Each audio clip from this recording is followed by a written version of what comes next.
Hey everyone, Ben Coomber Radio, episode number 204. There we go. We are steamrolling now. We're doing 2 shows a week. So I have got another question, excuse me, that I have been sent in from a reader. If you want to send in a question, email bencoomber@gmail.com with the subject line podcast, and I will see if it is worthy of getting in the mix. So today's question is from, I'm going to say Gay. It's Gaye. If I've butchered that, I'm sorry. I always feel bad if I get a name wrong, but hopefully you won't hold it against me. So Gay says, hi Ben, the last podcast was great. I enjoyed it and got a heap of advice.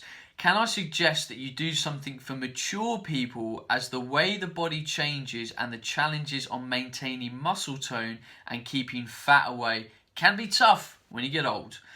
I know a lot of people that let themselves go as they think that's what happens to your body, so they just end up fat, unfit and eat wrong. I am 60 years old but don't look or feel that age. I've always exercised and watched what I ate, although I am not obsessive, as you have to live and enjoy food.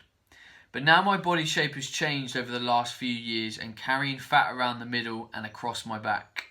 I am 63 kilos, 5'6" tall, so my weight is good for my height. I am in athletic shape, but I don't know what to do to change my shape. My legs are long and slim. I do PT twice a week with weights and either walk or do other sessions myself, but I don't exercise every day, probably about 4 times a week. I would say I'm pretty fit and can keep up with the ladies in their 40s. Anyway, I eat well and mostly have grills and salads during the week and have what I feel like during the weekend. I do have a couple of glasses of wine each night. I would say my calorie intake would be around 1,500 per day. I also feel tired most of the time, but I think that's a lack of sleep, as I rise at 5:30 during the week and go to bed at around 10:30 p.m. I work full time, so I'm mentally active during the day. I guess I know that you have to work extra hard as you age and some things you don't have control of, but I do want to get rid of my fatty middle section. In clothes I look good, but not in the nude. I think this would apply to a lot of women my age and men my age. I think that you would have an audience for mature people, as it seems that programs and advice is geared at younger people. Keep up the great advice. You are very good, and believe me, I've watched and read a heap of advice on health and exercise, and you're one of the best I've seen. I wish you lived in Australia. Many thanks, Guy.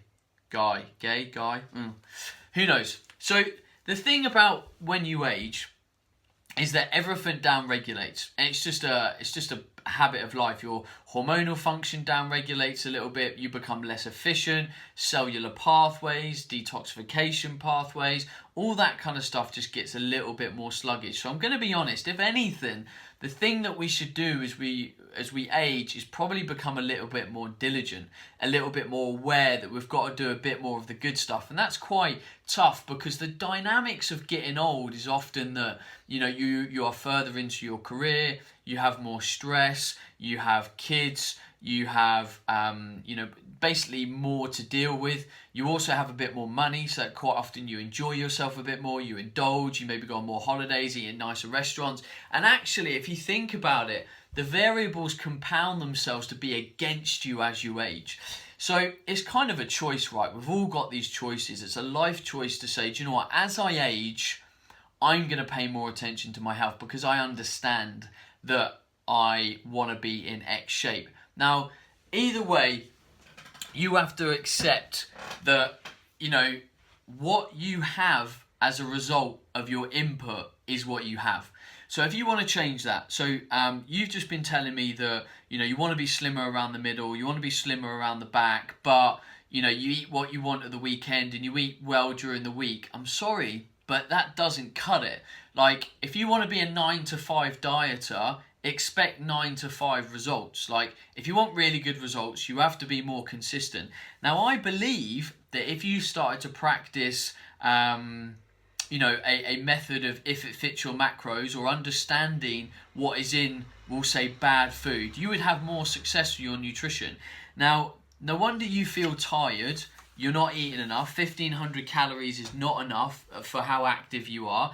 But it doesn't sound like you count calories or macronutrients anyway. So it sounds like you don't have a really clear idea of actually the amount of food that's going in your mouth to support both your daily energy function and your recovery and performance from exercise. So I don't want to make this a podcast about the dynamics of nutrition, because we've covered this a lot, and you need to go back and listen to past episodes if you want us to cover this. The episode, I think it was 201 by myself and Rachel, called Mindful Binge Eating. A lot of the information in that episode very much applies to this.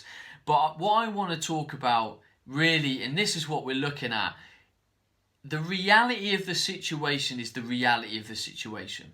That's it. We can't complain about the dynamics. We can't complain about the situation. We can complain when we feel we've done everything we possibly can and your knowledge has run out and you then need to seek external advice. But most people know that they could do more. Now, in this case, Guy could probably be more diligent with his nutrition, probably track more closely throughout the week and the weekend, probably be more aware of his stress and recovery and lifestyle. Now, with that being said, we can't complain about the current state of what is. I can't complain that I'm 11% body fat, for example, if I'm not willing to take steps to get below that. I don't get the right to complain. No one gets the right to complain when they're not putting in the steps and the actions to make the change. And that's the thing. Everyone's saying, oh, I can't do this, I can't do that, I've tried that. I'm sorry, you probably haven't tried hard enough. Because there is solutions out there. There is research that you could be doing. There's probably a bit more effort that you could put in. There's probably more consistency that you could add. Now, I don't meet many people that are consistently good every day, understand the dynamics of how they're going to get to their goal, and are doing this all the time to reap the reward that they so crave. And sometimes they don't get that reward and what they crave because actually what they're working towards isn't really what they want to achieve. And I know we've talked about that on the podcast a lot already. So I'm going to kind of end the podcast here, because that's my key point here. My key point is don't complain, don't be bitter, don't be annoyed at the outcome when you've got more input to give. Become more consistent, become more knowledgeable, apply the action, apply the things that we talk about. Because I don't want to be, listening to more excuses and things that people are not getting right when I've already given that advice and it's just simply an application matter. I want people to be able to come to me and give them that next little nudge, that next little bit of information. But when we're talking about things that we've already talked about a lot, I have to stand back and say, well, hang on a minute. You can't complain if we're not getting the original advice in check. And that's the key thing here. So, Guy, I think you could be doing a lot more. I think as we age, we've got a perfect opportunity to look after themselves. We just have to accept that it's a little bit tougher. I will accept that when things get more difficult in my life and it gets a bit tougher, and my goals will probably have to change. My perception of where I think I can get with my physique might have to change. But I know a massive handful of incredible people that are in incredible shape as they age. And I won't ever see that as a boundary if that is something that I want to achieve. So that's it. Podcast, what do we say? Was it like 204? 204. Podcast 204. We are out. I will have a guest on the next show, and then it'll be me back again. If people are watching this on video, I'm sorry that I keep doing it in my wife beater, but it's way hot at the moment, and I need to keep cool. So you have to put up with me in my vest. I hope everyone has an awesome day. If I can help you, reach out. I will try my best. If you want to send a question into the podcast, it's bencoomber@gmail.com with the subject line podcast. And yeah, I'll see you on the next show. Ciao. Hey everyone, Ben Coomber Radio, episode number 203. Now I think I've got the number of the podcast right in the last 4 shows. So that means my maths is improving. Obviously my banter is